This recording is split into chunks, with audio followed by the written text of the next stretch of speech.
राधे कृष्ण भगवान की जय। कुंती युधिष्ठिर ने विनम्रता से पूछा, हे जनार्दन, भाद्रपद कृष्णा एकादशी का क्या नाम है तथा उसकी विधि और महात्म क्या है? भगवान श्री कृष्ण बोले कि समस्त पापों को नाश करने वाली इस एकादशी का नाम अजा एकादशी है। इसके व्रत को करने से मनुष्य पापों से मुक्त हो मनवांछित फल प्राप्त करता है। जो श्रद्धालु अजा एकादशी के दिन भगवान ऋषिकेश का पूजन करता है उसे अवश्य वैकुंठ की प्राप्ति होती है। हे पांडव श्रेष्ठ, अब मैं एक परम पुनीत कथा सुनाता हूँ, इसे ध्यान लगाकर सुने। हे नृप श्रेष्ठ, सतयुग में हरिचंद्र नाम का एक सत्यवादी राजा राज्य करते थे। उनकी सत्य निष्ठा अटूट थी।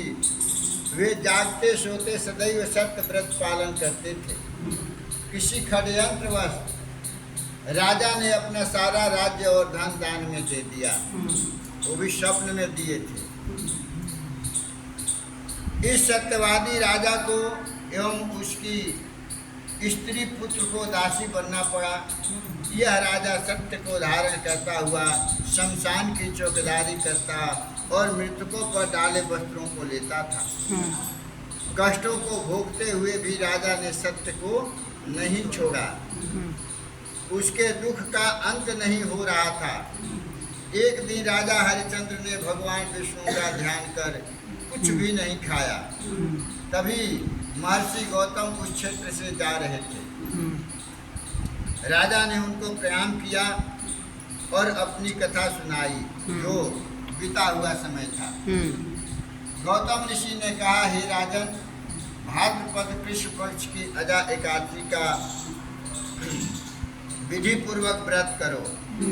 इस व्रत के पुण्य के प्रभाव से तुम्हारे समस्त पाप नष्ट हो जाएंगे।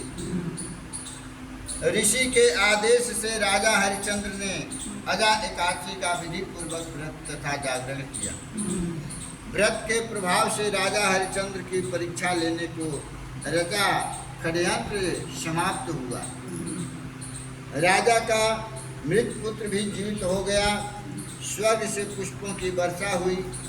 महाराजा हरिचंद्र ने अपनी रानी और पुत्र सहित स्वयं को भी वस्त्र तथा आभूषणों से सजा देखा। पुण्यदायी अजा एकादशी के व्रत के प्रभाव से उन्हें पुनः राज्य मिल गया। वह अपने परिवार सहित सुखपूर्वक राज्य कर अंत में स्वर्ग चले गए।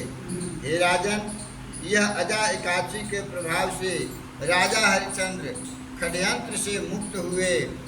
जो मनुष्य यत्न के साथ विधि पूर्वक इस व्रत को करते हैं उनके समस्त पाप नष्ट हो जाते हैं। इस एकादशी की कथा के श्रवण मात्र से सुनने से अश्वमेध यज्ञ का फल प्राप्त होता है। सत्य व्रत पालन और ईश्वर की कृपा पर निष्ठा सभी कष्ट दूर करती है। बोलो वृंदावन बिहारी लाल की।